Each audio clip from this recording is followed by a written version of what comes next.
Hello friends, I'm Rohit. In this video, I'm going to discuss about the working of star-delta starter. It is basically the continuation of magnetic control. So without wasting any time, let's shift to the topic. Well, the induction motor draws huge inrush current at the time of starting, and the drawing of inrush current increases as the motor's horsepower increases. So the motor with lower horsepower rating can be connected directly to the supply. But in case of motor with greater horsepower, can't be connected directly. If we connect the motor directly to the supply, then due to huge inrush current, the motor's winding will get burnt, and that will render the motor useless. So to fix that, we need to apply reduced voltage at the time of starting. So for the motors greater than 10 HP, a special type of starter is there, which is a star delta starter. As the name suggests, star delta starter means the motor will start at star formation and then it will shift to delta. Why star, why delta? Let's see the theory behind that.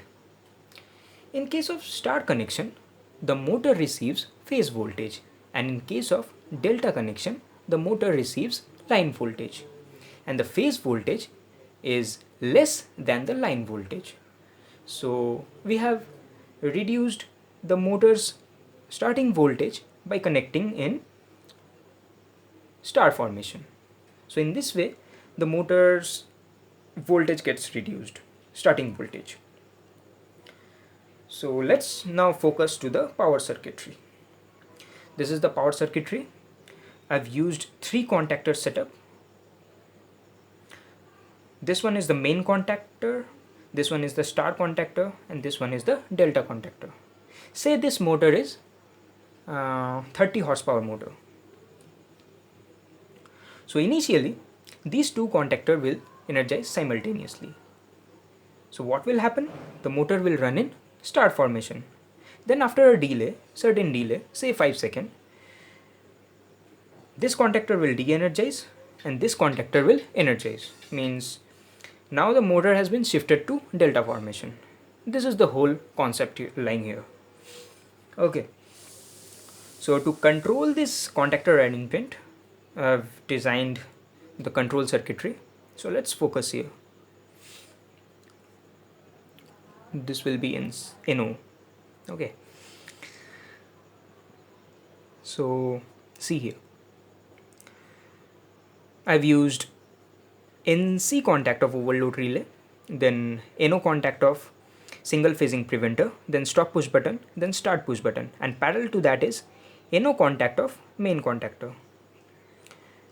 Then parallel to that is NO contact of main contactor, then timer, then parallel to that is the NO contact of main contactor, NC contact of timer, NC contact of delta contactor, then star contactor.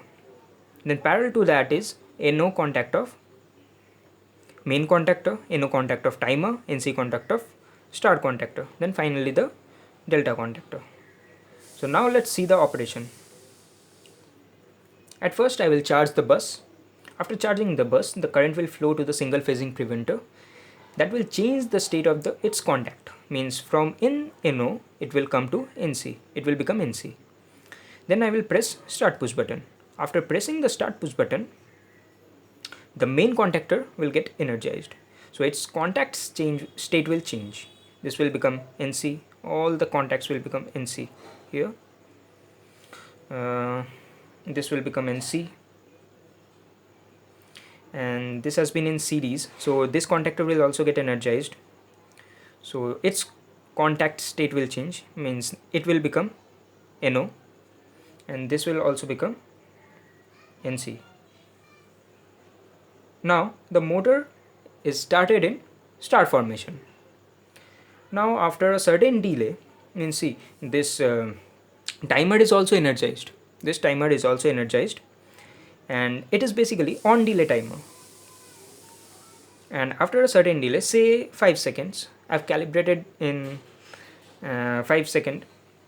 So after 5 seconds, its state of its contact will change. So let's count 5 seconds. 1, 2, 3, 4, 5. Then now what will happen? It will become NC and it will become NO. And this will become NC. What has happened? This has disconnected this circuitry.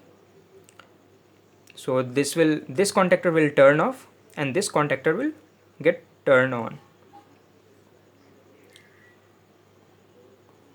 This has changed in the state of its contact. Means it was previously it was a NO, NC, and now it has become NO. Okay. Now this has become NO and this has become NC. Okay.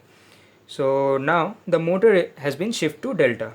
Now it is running in delta configuration in rated supply, that is 415 volt. So now let's stop the motor. See, I'm stopping the motor. Now after stopping the motor, what will happen? The main contactor will get de-energized and all its contacts state will change from NC to N, like this, and render all the contacts to be de-energized. It is the basic operation. So in this way we come to the end of the topic. So if you like this video, so don't forget to like, share and subscribe. Stay tuned. Have a nice day. Thank you.